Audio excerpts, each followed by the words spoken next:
Political science के सभी students का एक बार पुनः मैं श्रीमती मोरी देवी तापड़िया कन्या महाविद्यालय जसवंतगढ़ के इस यूट्यूब चैनल पर हृदय की गहराइयों से हार्दिक अभिनंदन एवं बहुत बहुत स्वागत करता हूं। और अब भी अगर किसी स्टूडेंट ने हमारे महाविद्यालय के इस यूट्यूब चैनल को सब्सक्राइब नहीं किया है तो सब्सक्राइब कर लो, क्योंकि आपको पता है कि अब आगे जुलाई के अंतिम वीक और अगस्त के जो प्रथम सप्ताह होगा उसमें आपकी जो यूनिवर्सिटीज़ एग्ज़ाम है वो होगी। इसलिए आप है वो इस चैनल को सब्सक्राइब करके और अपनी जो यूनिवर्सिटीज़ एग्ज़ाम है उसकी तैयारी वो निरंतर है वो कर सकते हैं। आज की हमारी एक क्लास है ये BA final year pol science की आईआर इंटरनेशनल रिलेशन अंतर्राष्ट्रीय संबंध वाला जो हमारा सेकंड पेपर है इसकी हमारी क्लास है। और आज हम साम्यवादी चीन की विदेश नीति, चीन की जो विदेश नीति है, प्रीवियस वीडियो में हमने अमेरिका की विदेश नीति के बारे में है वो अध्ययन किया। आज हम चीन है इसकी विदेश नीति के उद्देश्य क्या है, साम्यवादी जो व्यवस्था वाला चीन है उसकी विदेश नीति के उद्देश्य क्या है, इसके बारे में चर्चा करेंगे। तो चीन की जो विदेश नीति है इसके लक्ष्यों को, चीन की विदेश नीति के जो लक्ष्य है उसको दो वर्गों में बांटा जा सकता है। चीन की विदेश नीति के जो लक्ष्य है उसको दो वर्गों में बांटा जा सकता है। कौन कौन से? एक तो है राष्ट्रीय हित या स्वार्थ। चीन की विदेश नीति के लक्ष्य, या क्वेश्चन 2 नंबर वाला पूछ सकते हैं कि चीन की विदेश नीति के लक्ष्य है उसको कितने वर्गों में बांट सकते हैं, तो कितने वर्गों में बांट सकते हैं? 2 वर्गों में बांटा जा सकता है। तो 2 वर्ग कौन कौन से है? तो पहला राष्ट्रीय हित या स्वार्थ, पहला तो है अपने देश का, अपने राष्ट्र का हित या स्वार्थ मान लो। दूसरा है विश्वव्यापी क्रांति का दूरवर्ती लक्ष्य, विश्वव्यापी जो क्रांति है उसका क्या? दूरवर्ती लक्ष्य। तो इस प्रकार से ध्यान रखना है, यहाँ से क्वेश्चन आ सकता है साम्यवादी चीन की विदेश नीति के उद्देश्य और चीन की विदेश नीति के लक्ष्यों को 2 वर्गों में बांटा जा सकता है। पहला है राष्ट्रीय हित या स्वार्थ और दूसरा है विश्वव्यापी क्रांति का दूरवर्ती लक्ष्य। अब साम्यवादी चीन की जो विदेश नीति है इसके उद्देश्य क्या है? तो पहला है चीन की स्वतंत्रता और अखंडता की रक्षा करना। इसका उद्देश्य है, चीन की विदेश नीति का पहला उद्देश्य यही है कि जो चीन की स्वतंत्रता और अखंडता इसकी क्या करना? रक्षा करना। चीन की स्वतंत्रता और अखंडता की रक्षा करना। दूसरा है चीन को एक महाशक्ति, चीन को क्या बनाना? एक महाशक्ति और तीसरी बड़ी शक्ति के रूप में पुनः स्थापित करना।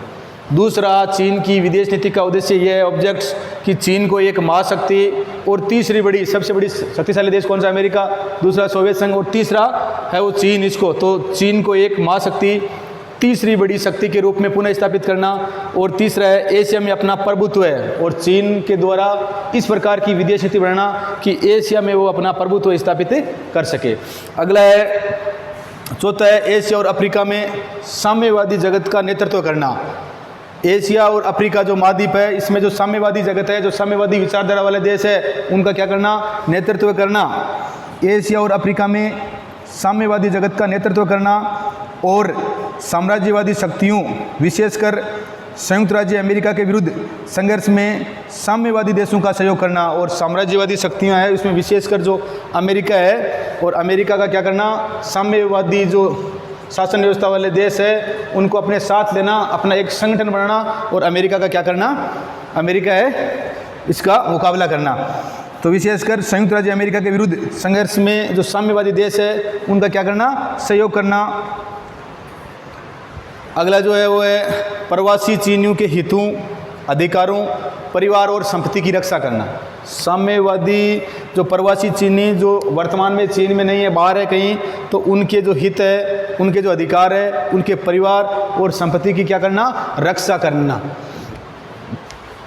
अगला है चीनी सीमाओं का विस्तार करना।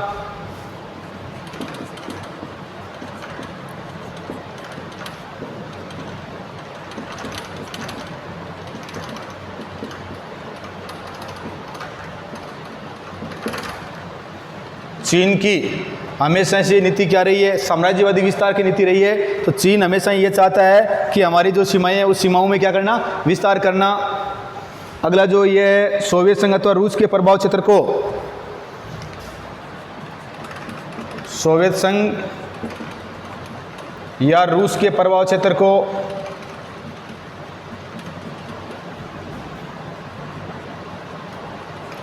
सोवियत संघ या रूस के प्रभाव क्षेत्र को काटना।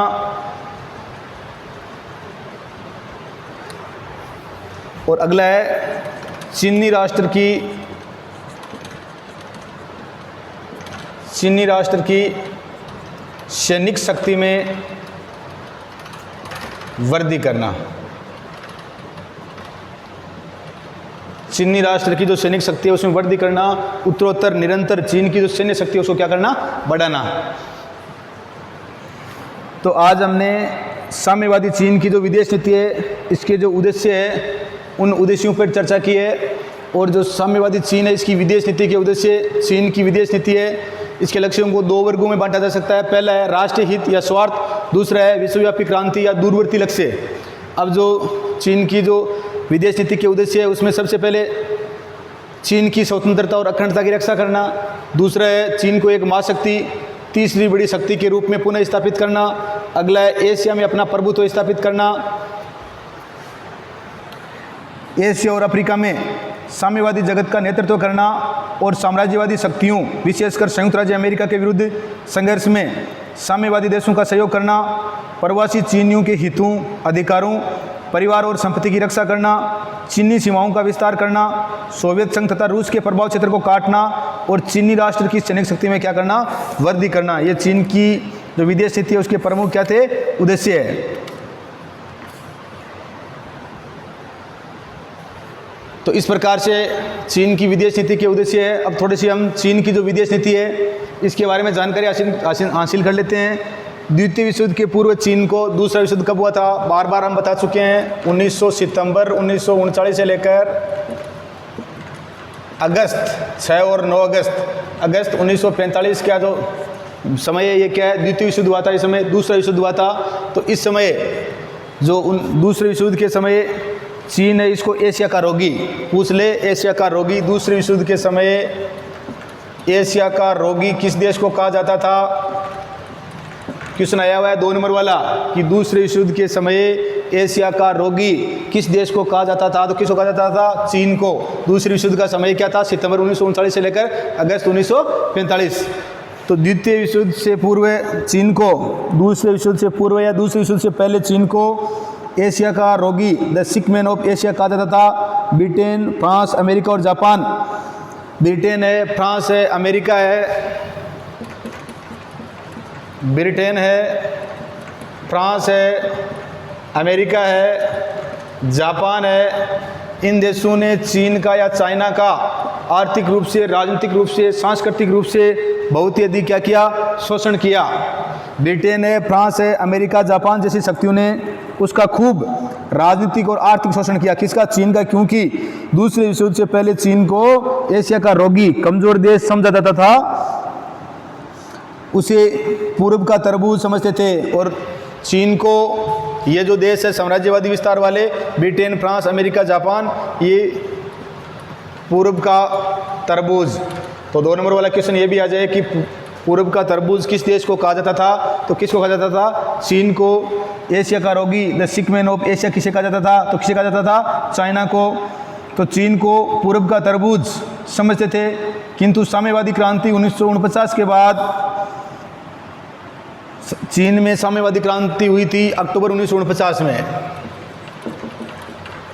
तो ये साम्यवादी क्रांति है चीन में, अक्टूबर 1949 में साम्यवादी क्रांति है। ये होने के बाद में विश्व राजनीति में चीन एक क्या हो गया? चीन का एक शक्ति के रूप में उदय हुआ। अक्टूबर 1949 में चीन में ये साम्यवादी क्रांति हुई और वहाँ पर साम्यवादी शासन की स्थापना हुई। और उसके बाद में चीन विश्व में एक क्या है? चीन का एक जो विश्व शक्ति है इसके रूप में क्या हुआ? उदय हुआ। साम्यवादी क्रांति 1949 के बाद विश्व राजनीति में एक शक्ति के रूप में चीन का उदय हुआ।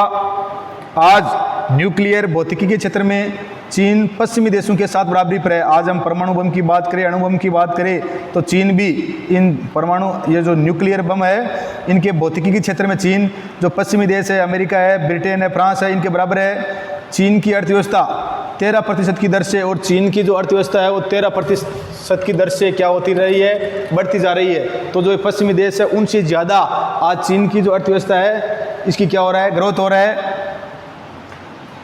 चीन की अर्थव्यवस्था 13% की दर से छलांग लगा रही है, जो विश्व के अन्य देशों के लिए अचंभे की बात है। चीन के पास 450 परमाणु हथियार है। इतनी बड़ी आर्थिक और सामरिक शक्ति से कोई भी पड़ोसी देश है वो चीन जैसे देश से, क्योंकि इसके पास 450 परमाणु हथियार है और इस देश से कोई भी जो पड़ोसी देश होगा वो शत्रुता है वो मोल लेना नहीं चाहेगा। चीन की बढ़ती हुई शक्ति के परिप्रेक्ष्य में जॉन हेयर ने कहा था चीन की ये जो शक्ति 1949 में जो वहाँ पर क्रांति हुई थी, कौन सी साम्यवादी क्रांति, अक्टूबर 1949 में, और उसके बाद में जो शक्ति ये बढ़ रही है उसके बारे में ये प्रोफेसर जॉन है, इसने कहा विश्व की शांति चीन पर निर्भर करती है, विश्व की शांति चीन पर निर्भर करती है, और जो कोई चीन को समझ सकेगा उसी के हाथ में आगामी 5 शताब्दियों तक विश्व राजनीति की कुंजी होगी। प्रोफेसर जॉन हे ने कहा है कुछ वर्षों पहले कि विश्व की शांति वो चीन पर निर्भर करती है, और जो कोई चीन को समझ सकेगा उसी के हाथ में आगामी 5 शताब्दियों तक विश्व राजनीति की कुंजी होगी। और 19वीं शताब्दी के प्रारंभ में चीन के संबंध में एक चेतावनी देते हुए नेपोलियन बोनापार्ट जो फ्रांस के शासक थे, उन्होंने खुद ने कहा है वहाँ एक दैत्य सो रहा है। नेपोलियन बोनापार्ट ने चीन के बारे में कहा वहाँ एक दैत्य सो रहा है, उसको सोने दो, क्योंकि वह जब उठेगा तो दुनिया को हिला देगा। खुद नेपोलियन बोनापार्ट ने चीन के बारे में कहा है वहाँ एक चीन के रूप में एक, या चीन एक दैत्य की भांति है, तो वो एक चीन वहाँ एक दैत्य सो रहा है, उसको सोने दो, क्योंकि वह जब उठेगा तो दुनिया को हिला देगा। साम्यवादी क्रांति के बाद चीन के व्यवहार ने उपयुक्त कथन को सत्य कर दिखाया, और जो नेपोलियन बोनापार्ट ने, जॉन हे ने जो बात कही थी वो साम्यवादी क्रांति के बाद में चीन ने उस बात को सत्य है वो साबित कर दिया।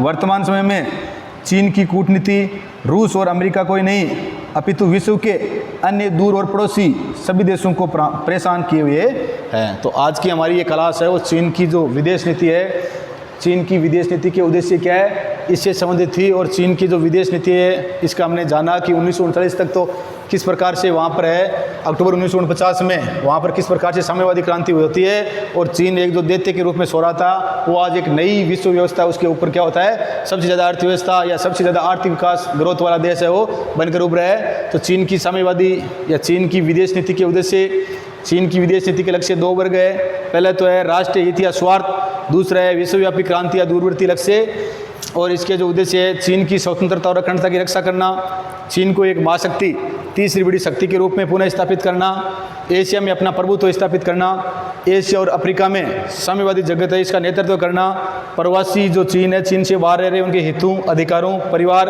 और संपत्ति की रक्षा करना, चीनी सीमाओं का प्रतिदिन या साम्राज्यवादी विस्तार की नीति है, सोवियत संघ या रूस के प्रभाव क्षेत्र को है उसको कम करना, और चीनी राष्ट्र है वो ये चाह रहा है या उत्तरोत्तर सैनिक शक्ति में क्या कर रहा है, वृद्धि कर रहे हैं। तो इस प्रकार से हमारी ये क्लास है वो साम्यवादी चीन की विदेश नीति के उद्देश्य से संबंधित थी। क्वेश्चन यहाँ से 2 नंबर वाला और 4 नंबर वाला दोनों पुटअप होने की पूरी संभावना है, तो अच्छी तरह से तैयारी कर लेना और वीडियो को लाइक, शेयर और सब्सक्राइब कर देना। जय हिंद, जय भारत।